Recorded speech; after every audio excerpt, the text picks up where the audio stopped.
right, guys, what's going on? My name is Devin. I'm the DIY lawn coach. Hope you're having a great day. Thank you so much for coming back for another podcast. I'm going to be brief. Got a couple topics I want to cover, and most of it centers around fall lawn care. So here we are. It is currently October 27th on a Sunday as I'm recording this. Just got back from church and want to jump on here and talk to you guys about fall lawn care. First of all, you see I'm repping my Boston Red Sox hoodie here. My son got this for me. If you didn't know, I was able to go to the Red Sox stadium earlier in the year for a work trip. And my son, who's so sweet, he thought he'd get me this. And we have the Yankees are in the World Series. They're down 0-2 right now against the Los Angeles Dodgers, which I wasn't a Dodgers fan until the Yankees made the World Series. So it's been awesome to watch that. So go Dodgers. All right, so let's get into it. Let's talk about leaves. All right, it seems to be kind of something that I see going around. People are talking about. And the question is, how do I deal with leaves? Do I mulch? Do I blow them? What do I do with them? How do I get rid of them? Are they going to hurt my lawn? And here's my 2 cents about leaves. You need to get them up off the lawn, but you got to do it in such a way that's not going to cause any damage to your existing turf. Many of you have already put down your grass seed. You've got seed coming up. It's maybe been mowed once or twice. And now the leaves are starting to fall, and we want to get those up off the ground. And the main reason for that is because, days are getting shorter. I mean, around here it's getting dark at 5:30, 6 o'clock at night now. Time's getting ready to get pushed back, and the amount of light that the grass has to take in is getting less, right? And so we have leaves on the ground. Could potentially shade out the grass, and there's not a whole lot of light to begin with, and we certainly don't want any less because of leaves. So it's important that we get them up. Not to mention, leaves hold water, fungus. Kind of can become an issue with leaves, but we've got to do it in a way that's not going to damage our turf. So if you just seeded and you've got maybe baby grass down on the ground, maybe come up, maybe it's been mowed once. Certainly don't rake them. Try to, use your mower to help you mulch them up. Don't use a backpack blower. If you do, try to hold it more of at an angle as opposed to straight down, and don't go full bore blasting on your grass, because that could potentially, tear up your lawn, right? It could kill the grass, uproot it. The roots aren't really that strong. So, but we got to get them up. Don't let them bother you too much. I'm a mulch guy. I like to mulch my leaves. I don't have any special, mulching kits or blades or anything on my mower. I just mulch them, right? It's just part of my normal mowing. Right now I'm mowing twice a week right now. So the leaves just kind of take care of themselves. Now I do have one tree in my side yard that it's the first one in my lawn to drop all of its leaves in my whole lawn, and it seems to do it all at one time, and it's a lot. And so, yes, I will get out there with a backpack blower and gently blow them and try to get rid of them. But other than that, as they drop over time, I'm just going to get them with normal mowing. We don't want to leave any leaves on the lawn for an extended period of time. But try not to worry too much about it. But they are important. You got to get them up.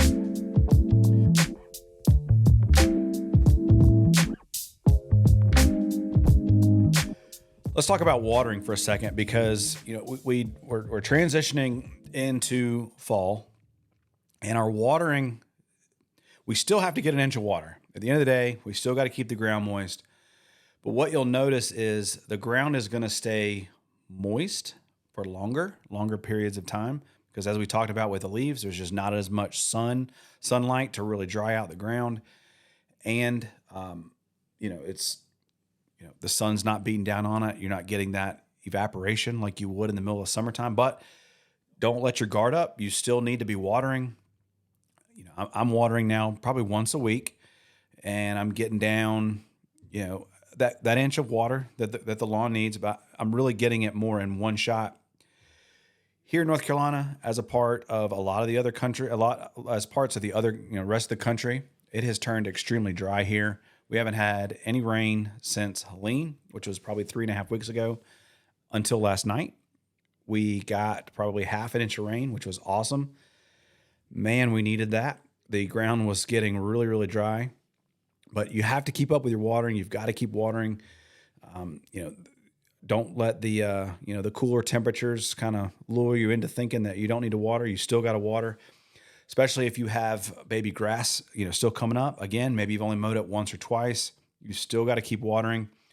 But what you don't want to do is overwater.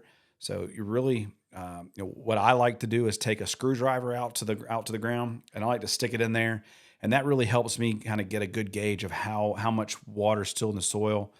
And I'm watering as needed. To tell you, I water every Thursday or whatever. I make sure the ground stays moist. That's really the long and the short of it, and that's really the same strategy that I use all summer long. But don't give up on the watering. That's still really important. And another thing I don't want you to give up on is your fertilization. You know, Halloween coming right around the corner. I'm super excited. I got a special video that I filmed yesterday. I can't wait for you guys to see it.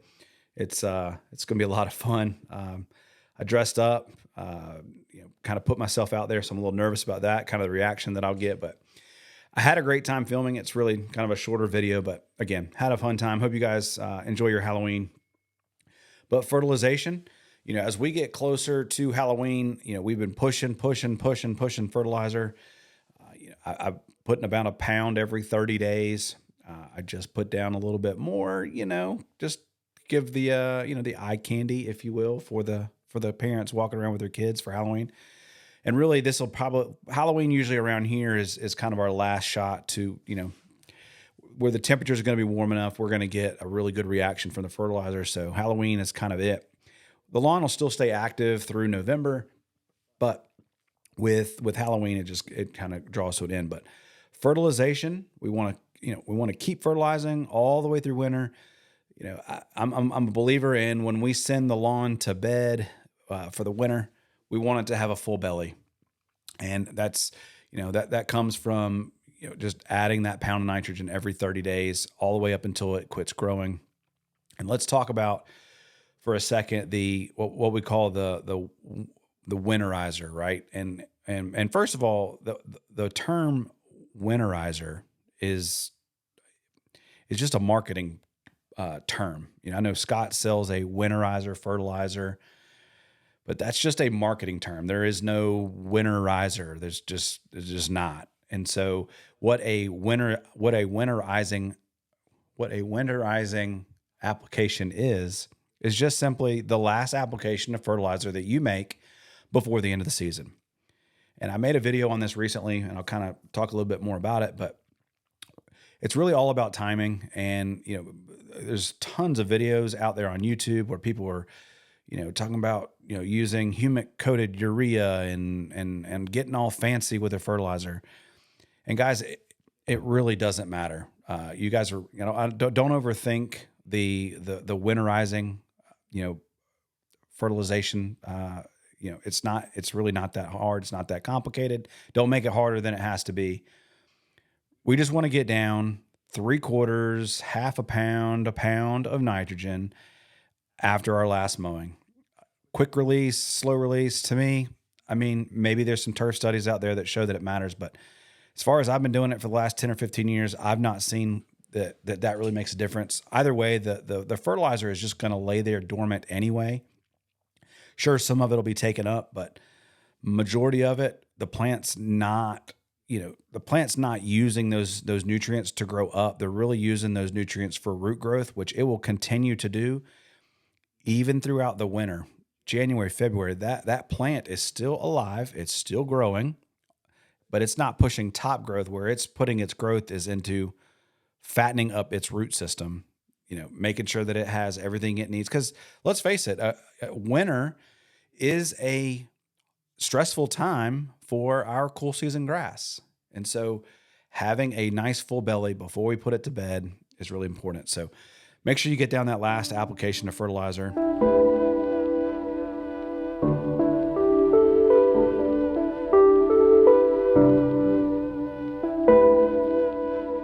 The last topic I want to cover with you guys today, and I posed a question on YouTube about what is the hardest part of lawn care. And I put, I believe, fungus control. Is it watering? Is it mowing?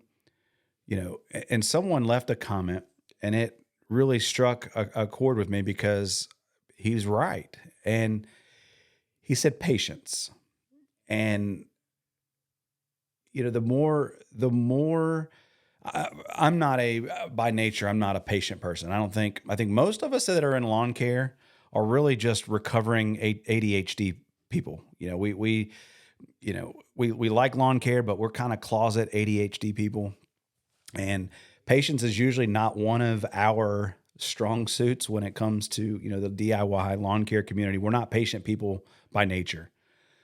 And if lawn care has taught me anything, it's patience, right? So we talk about the winter fertilizer application, the winterizer, right? We're not doing that for today. We're doing that for next year. And when we put down grass seed, we're not really doing it for now or pre-emergent. We're not doing it for now. We're doing it for later on in the year. And so patience, whether it comes to fungus control or insect identification or whatever, I want you guys to be thinking about patience and what it means to you, what it means to lawn care, but we have to have patience in lawn care. Grass grows very slowly. We think about adding micronutrients to the soil and humic acids to the soil. And, we live in a world where we want instant gratification. I paid $60 and I sprayed something on my lawn and I want it to look good. But the thing when it comes to lawn care is you got to have patience. So, want to say thank you guys so much for checking out the video. Just wanted to make a quick little podcast here talking about some of the different aspects of fall lawn care as we kind of transition, give you guys a little update. I've got some really cool videos coming up. I'm going to show you guys how to winterize your irrigation system. I've got that coming up. We're going to show you how to winterize your lawnmower. We just made a winterization video for the fertilizer application. So a lot of really great, exciting stuff. The lawn season is not over, so don't give up. We're going to keep doing things. I know a lot of you all over the country, especially up in the Dakotas, things may be kind of slowing down for you, but here in the transition zone, we are still going strong. We got Halloween, so season's not over. We're going to keep pushing. Thank you so much for checking out the video. Hope you guys enjoyed it. Can't wait to see you guys in the next one. My name is Devin. I'm the DIY Lawn Coach. I'll see you guys later. Peace.